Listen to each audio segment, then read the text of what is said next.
Bismillahirrahmanirrahim. Assalamualaikum warahmatullahi wabarakatuh. Anak-anakku, bertemu kembali dengan pembahasan ekonomi tentang pertumbuhan dan pembangunan ekonomi. Kita lihat pertumbuhan ekonomi ini pengertiannya apa? Itu tidak lain adalah pertumbuhan ekonomi atau economic growth adalah perkembangan kegiatan dalam perekonomian yang menyebabkan barang dan jasa yang diproduksi dalam masyarakat bertambah atau meningkat dalam jangka panjang. Atau dengan kata lain, pertumbuhan ekonomi adalah proses kenaikan GNP. GNP itu Gross National Product, atau PNB, Produk Nasional Bruto, atau GDP, Gross Domestic Product, produk, PDB atau Produk Domestik Bruto, atau pendapatan nasional, atau produksi nasional, atau output nasional, atau pendapatan per kapita dengan tidak disertai adanya pertumbuhan hal lain. Pertumbuhan ekonomi tersebut merupakan salah satu indikator keberhasilan pembangunan. Nah, ini beberapa faktor penting yang menentukan. Sekali lagi, beberapa faktor penting yang menentukan pertumbuhan ekonomi. Satu, tanah dan kekayaan alam. Tanahnya yang luas, kekayaan alamnya yang subur, atau yang boleh katakan ya memiliki kekayaan alam yang berlimpah. Ini sebagai salah satu faktor. Dua, jumlah dan mutu penduduk dan tenaga kerja. Jumlahnya banyak disertai dengan mutu atau kualitas penduduknya, pandai mengolah, dan tenaga kerja ahlinya, maka ini akan memungkinkan pertumbuhan ekonomi bisa dilakukan. Ini faktor yang kedua. Faktor yang ketiga itu adalah barang-barang modal dan teknologi. Barang modalnya itu mungkin bisa berupa mesin, ya, karena kemajuan teknologi yang digunakan. Jadi penggarapan lahan bisa menggunakan traktor atau mesin, itu bisa meningkatkan hasil. Nah, ini faktor yang ketiga. Yang keempat itu manajemen. Manajemen itu apa? Itu adalah tidak lain pengelolaan, pengaturan, ya, memanage, mengatur, mengelola, atau mengurus boleh. Nah, itu adalah ilmu manajemennya. Yang keempat. Yang kelima, kewirausahaan atau entrepreneurship.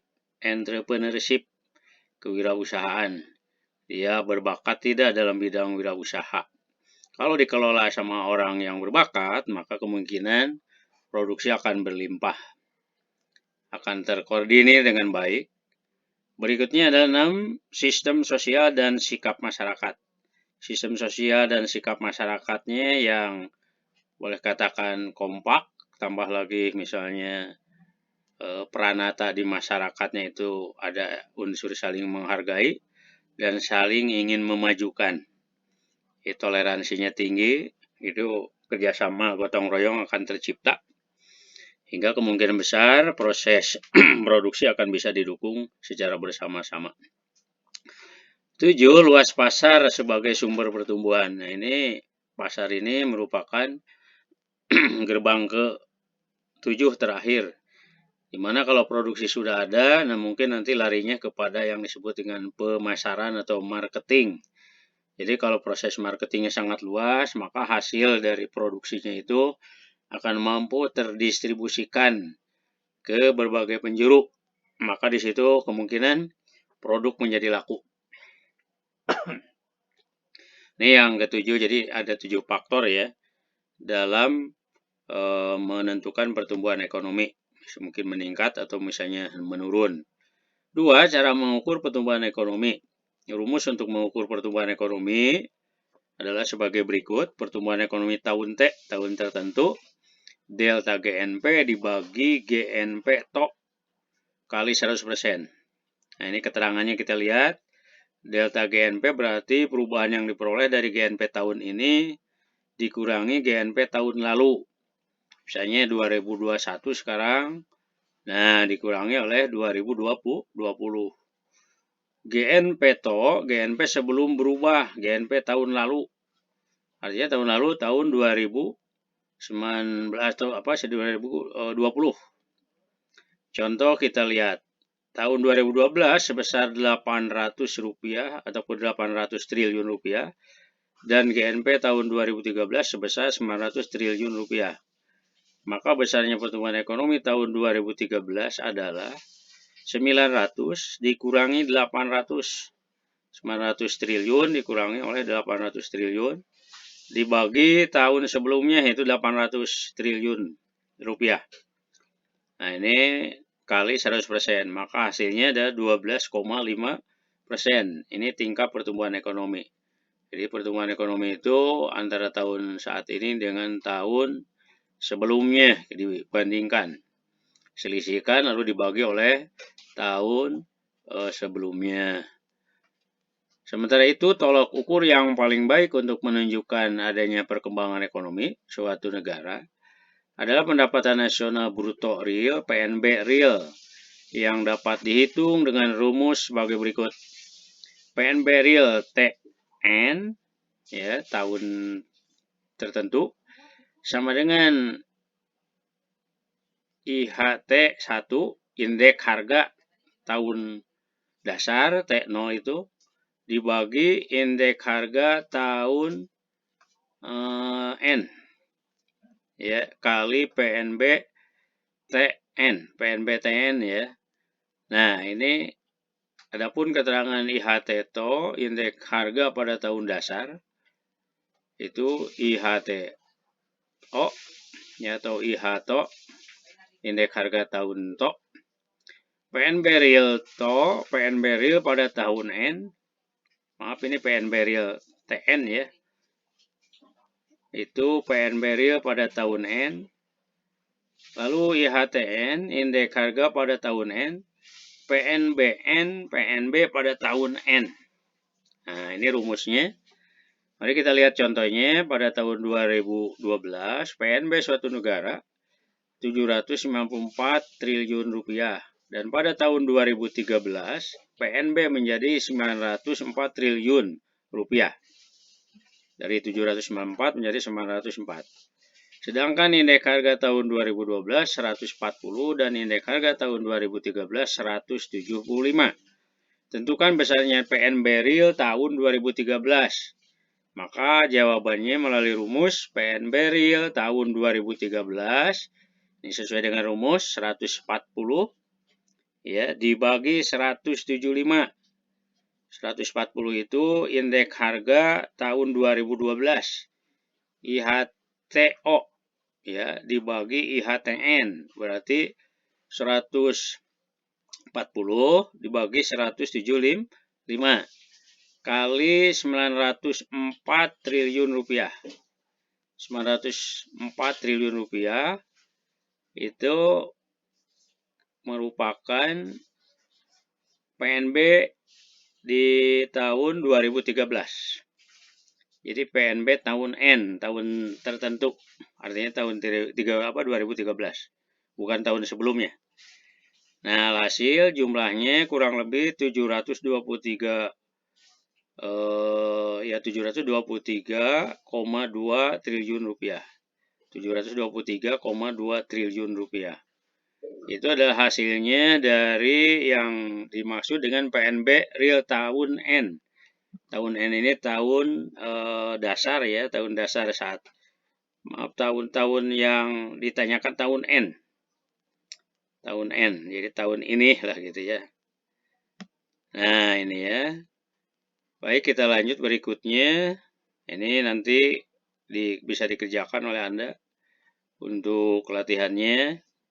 Kaitan dengan penentuan PDB real dan boleh katakan pertumbuhan ekonomi tahun T bisa ya. Ini soal yang ada di istilahnya di pembahasannya ini.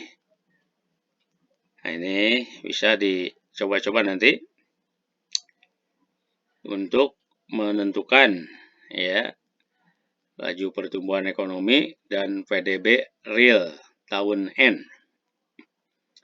Berikutnya kita lihat teori pertumbuhan ekonomi itu ada beberapa teori aliran. Satu, berdasarkan teori ekonomi menurut aliran merkantilisme. Aliran merkantilisme, pertumbuhan ekonomi atau perkembangan ekonomi suatu negara ditentukan oleh peningkatan perdagangan internasional dan penambahan pemasaran hasil industri serta surplus dalam neraca perdagangan suatu negara.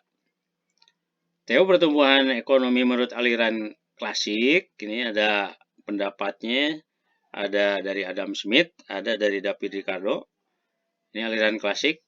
Adam Smith mengatakan pertumbuhan ekonomi dalam sebuah bukunya yang berjudul An Inquiry into the Nature and Causes of the Wealth of Nation, atau dengan ringkas The Wealth of Nation tahun 1776. Menurut Adam Smith, ada 4 faktor yang mempengaruhi pertumbuhan ekonomi, yaitu jumlah penduduk, jumlah stok barang modal, luas tanah dan kekayaan alam, dan tingkat teknologi yang digunakan, serta adanya spesialisasi. Ya, spesialisasi itu keahlian dan pembagian kerja, ya, internasional.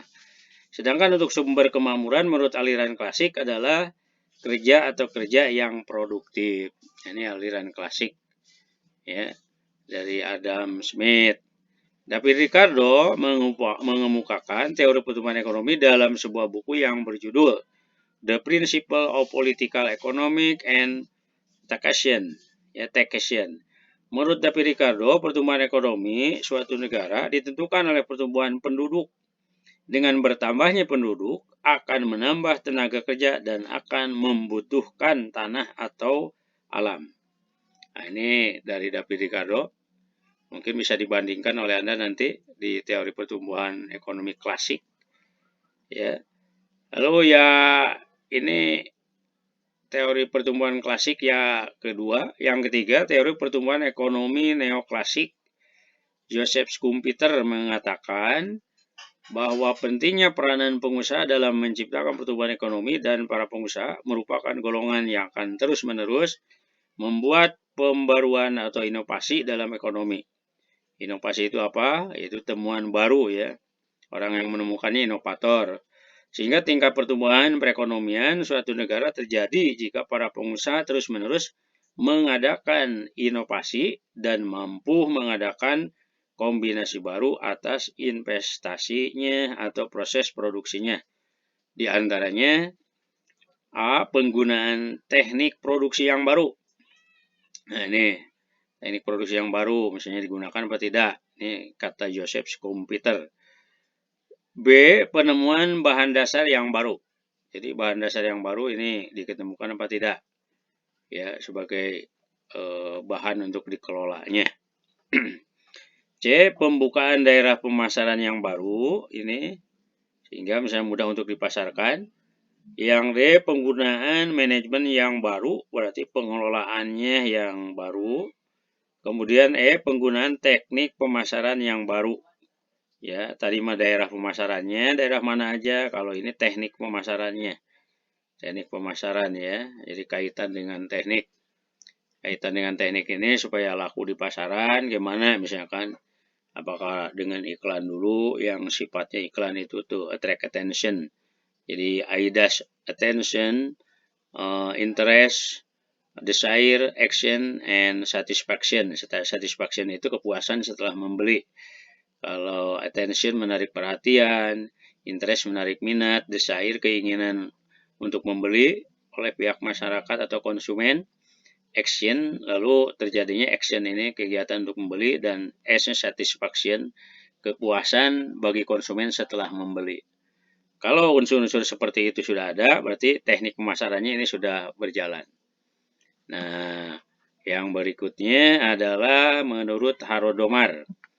Dalam analisis teori pertumbuhan ekonomi menurut teori Harodomar bertujuan untuk menjelaskan syarat yang harus dipenuhi supaya perekonomian dapat mencapai pertumbuhan yang teguh, steady growth, dalam jangka panjang. Asumsi yang digunakan oleh Harodomar dapat teori pertumbuhan ekonomi ditentukan oleh beberapa hal, yaitu ya didapat dari teori pertumbuhan ekonomi yang ditentukan oleh beberapa hal. Tahap awal perekonomian telah mencapai tingkat full employment. Full employment itu apa? Ya, kesempatan kerja penuh, full ya. Employment tenaga kerja. Yang kedua, perekonomian terdiri dari sektor rumah tangga, konsumen, dan sektor perusahaan atau produsen. Jadi sektornya ada dua, ada RTK, rumah tangga konsumen, ada RTP, rumah tangga produsen penghasil. Kalau konsumen pemakai pengguna ya, seperti kita. Yang ketiga, fungsi tabungan dimulai dari titik nol sehingga besarnya tabungan proporsional dengan pendapatan, seimbang dengan pendapatan.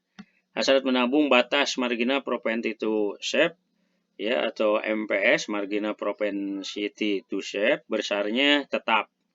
Artinya konstan ya. Sehingga menurut Harold Domar, pertumbuhan ekonomi yang teguh akan mencapai kapasitas penuh, full capacity dalam jangka panjang. Itu kata Harold Domar. Yang B, menurut Solow-Swan. Ya, menurut Solow-Swan, ini dalam teori pertumbuhan ekonominya, dia mengatakan bahwa teori Solow-Swan ini ada 4 anggapan dasar dalam menjelaskan pertumbuhan ekonomi. 1, tenaga kerja, penduduk, tumbuh dengan laju tertentu. Ya, tidak terlalu over atau tidak terlalu rendah. 2, fungsi produksi Q sama dengan F fungsinya, K-nya itu kapital, L-nya labor, tenaga kerja. Nah, berlaku bagi setiap periode K sama dengan kapital dan labor ya. Kemudian yang 3, adanya kecenderungan menabung dari masyarakat. Semua tabungan masyarakat diinvestasikan. Nah, ini menurut teori Solow-Swan. Teori pertumbuhan ekonomi menurut aliran historis. Menurut Prediklis 1789, teorinya itu lalu 1856 ya. Menurut Prediklis, perkembangan ekonomi ditinjau dari teknik berproduksi sebagai sumber penghidupan. Tahapan pertumbuhan ekonominya antara lain 1, masa berburu atau mengembara. Jadi masyarakat saat itu kehidupannya dalam bidang perburuan dan berpindah-pindah mengembara. Layaknya seperti kelompok masyarakat nomaden. Ya, sporadis lah gitu kan. Nomaden itu berpindah-pindah. Yang kedua, masa beternak atau bertani. Nah, ini mulai agak diam, beternak dan bertani. Lalu yang ketiga, masa bertani dan kerajinan. Dari pertanian dikembangkan melakukan kerajinan.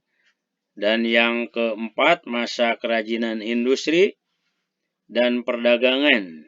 Nah, ini 4 tahapan menurut Prediklis. Masa berburu dan mengembara, masa beternak bertani, masa bertani dan kerajinan, masa kerajinan industri dan perdagangan. Jadi perdagangan tahap 4. Buku hasil karyanya berjudul Das National System der Politischen Ökonomie 1840. Itu teorinya. Berikutnya menurut Bruno Hildebrand 1825-1878. Menurut Bruno Hildebrand, perkembangan ekonomi ditinjau dari cara pertukaran, tukar-menukar. Kalau dulu itu mungkin kita sebut dengan tukar-menukar itu ya barter yang digunakan dalam masyarakat. Tahap pertumbuhan ekonominya masa pertukaran dengan natura atau barter, masa pertukaran dengan uang, dan masa pertukaran dengan kredit. Nah, ini ada 3 masa.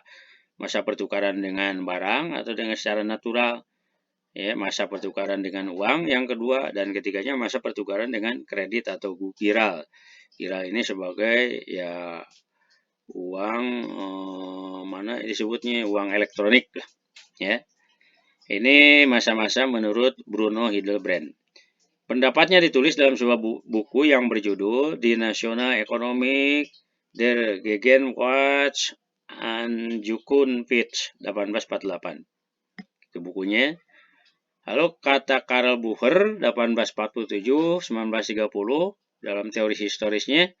Menurut Karl Bucher, perkembangan ekonomi ditinjau dari jarak antara produsen dengan konsumen. Tahap pertumbuhan ekonominya antara lain rumah tangga tertutup. Nah, ini belum ada kegiatan ekonomi masih tertutup. Rumah tangga kota mulai ada keterbukaan dan membentuk satu satu himpunan kota. Yang ketiga rumah tangga bangsa dan rumah tangga dunia. Nah, ini udah terjadi perdagangan internasional mungkin ya untuk rumah tangga bangsa dan rumah tangga dunia. Lalu menurut Werner Sombet 1863-1941 bahwa dia mengatakan perkembangan ekonomi ditinjau dari susunan organisasi dan ideologi masyarakat. Tahapan pertumbuhan ekonomi sebagai berikut. 1. Zaman perekonomian tertutup. Nah, ini belum ada istilahnya kegiatan transaksi, hanya mungkin bisa barter antara lingkungannya. Lalu yang kedua, zaman perekonomian kerajinan dan pertukangan. Nah, ini sudah agak sedikit meluas. Dan ketiga, zaman perekonomian kapitalis purba, madya, raya, dan akhir. Nah, untuk kapitalis ini, kalau yang merupakan kapitalis akhir itu sudah terjadi namanya perdagangan, ya, yang mengarah kepada perdagangan internasional. Karyanya ditulis dalam sebuah judul buku yang berjudul Der Moderne Kapitalismus 1927. Ini bukunya. Ya, ini adalah menurut teori historis dari Werner Sombet. Lalu masih dalam teori historis dari W.W. Rostow. W.W. Rostow dalam bukunya yang berjudul The Stage of Economic Growth membagi pertumbuhan ekonomi menjadi 5 tahap atas dasar kemajuan tingkat teknologi. Kelima tahap itu adalah 1. Masyarakat tradisional. Ini masyarakat yang ciri-cirinya masih terpaku pada kehidupan alam. Ya. Jadi masih bercocok tanam, terpaku pada kehidupan alam, masih menggunakan alat tradisional. Saat ini belum terjadi perdagangan. Masih kelihatan tertumpu pada alam. Ini masyarakat tradisional. Lalu masyarakat lepas landas. Prasyarat lepas landas. Nah, ini pra lepas landas atau periode take off. Ya. Jadi ini prasyarat, jadi persiapan untuk terbang istilahnya ya ke arah yang lebih bagus. Nah, itu kan. Lalu ini sudah ada ciri-cirinya, ya terjadi transaksi jual beli, kemudian tidak terpaku pada alam, lalu misalnya berjiwa bisnisnya sudah mulai kelihatan, ada perdagangan.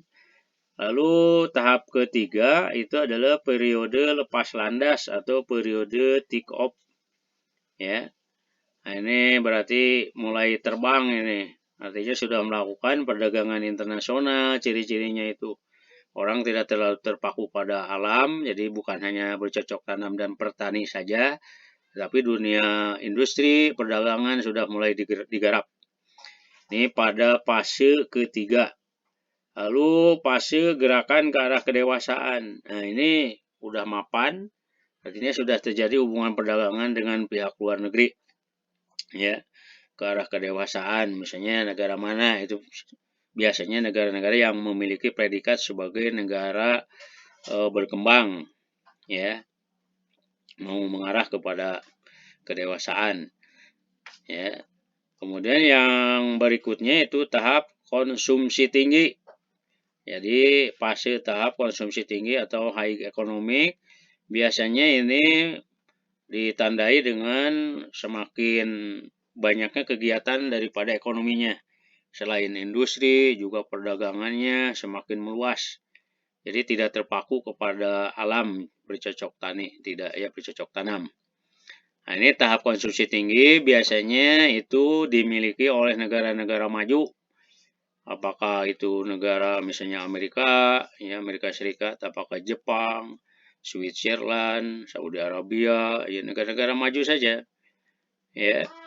Nah, ini merupakan ciri dari tahapan dari W.W. Sombet, dari W.W. Rostow tentang tahapan pertumbuhan ekonomi.